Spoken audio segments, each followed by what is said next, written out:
Hello artist! So I am here today in my home art studio and I'm going to talk to you about some ways that I use to draw animals.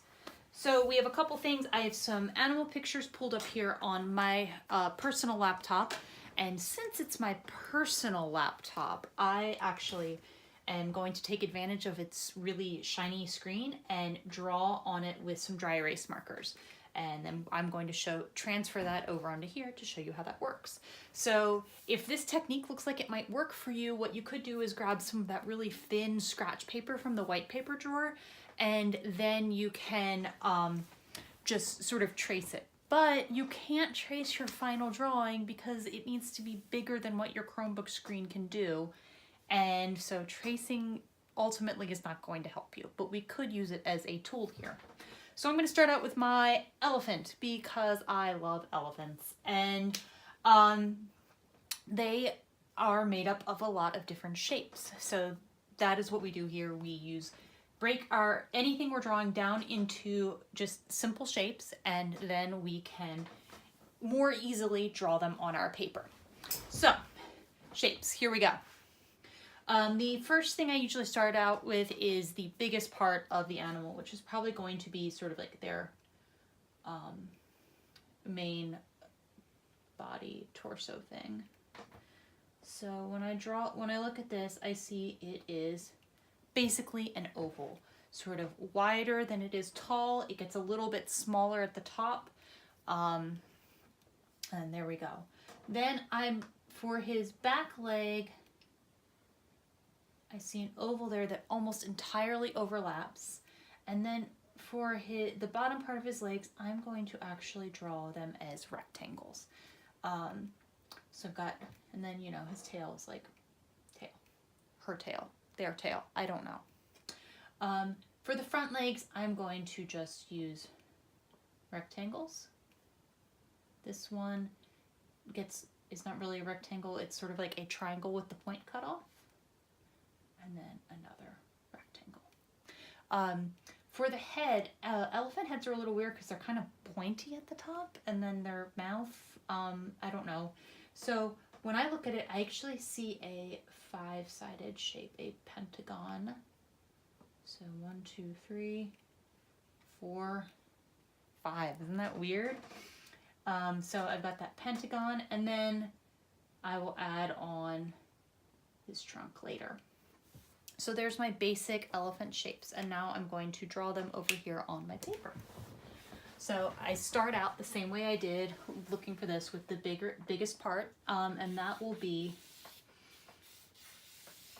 that oval that is smaller at the top than at the bottom. It's tilted a little bit. There we go. So oval, that'll be the main part of its body. And I can always go back and correct this later. I'm using charcoal because it's really dark, so you'll be able to see it.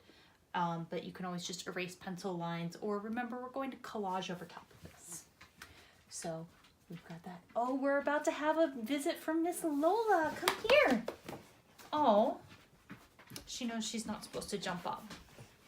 So I'm going to finish drawing now while petting my dog. So here we go. Oval. Going down there.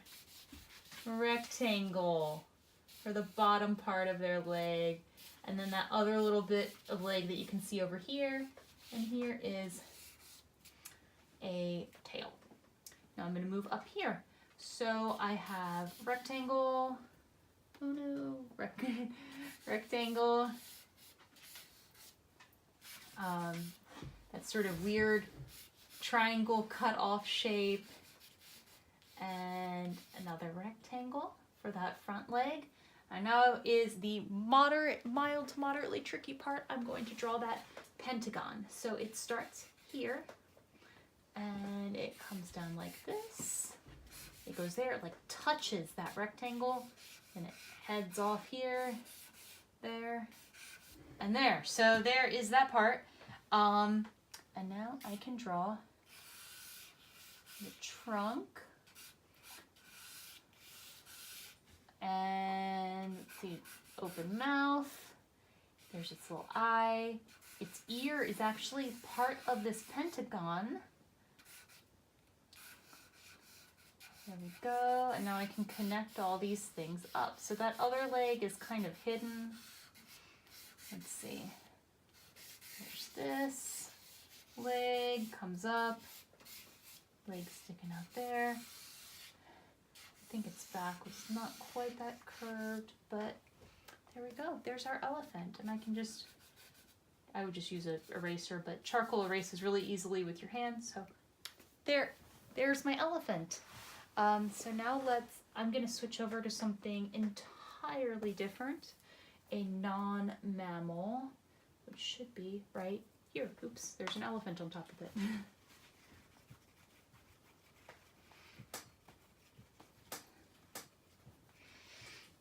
You should see Lola right now. The dog is just laying on the floor next to me and is demanding to be pet. So this is a sawfish, which I think is pretty cool because instead of being made up of those rectangles and ovals, things are a lot more pointy. So the first thing I'm going to do when I see this, I actually see its body as almost like maybe like a diamond or like two triangles that are connected at the base. This is much harder to do one-handed. So there's the body of my sawfish, and now the rest of its fins are also triangles. So one here, one here, one here, one there. This one overlaps a little bit. Pointy, pointy nose.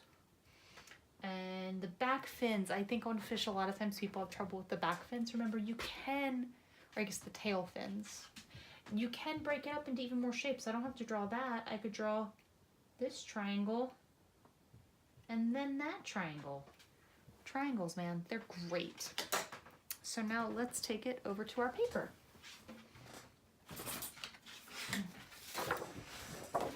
Okay, so here we go.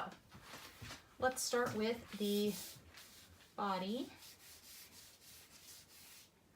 And it goes like that, and then it came down like this. The back triangle is kind of bigger.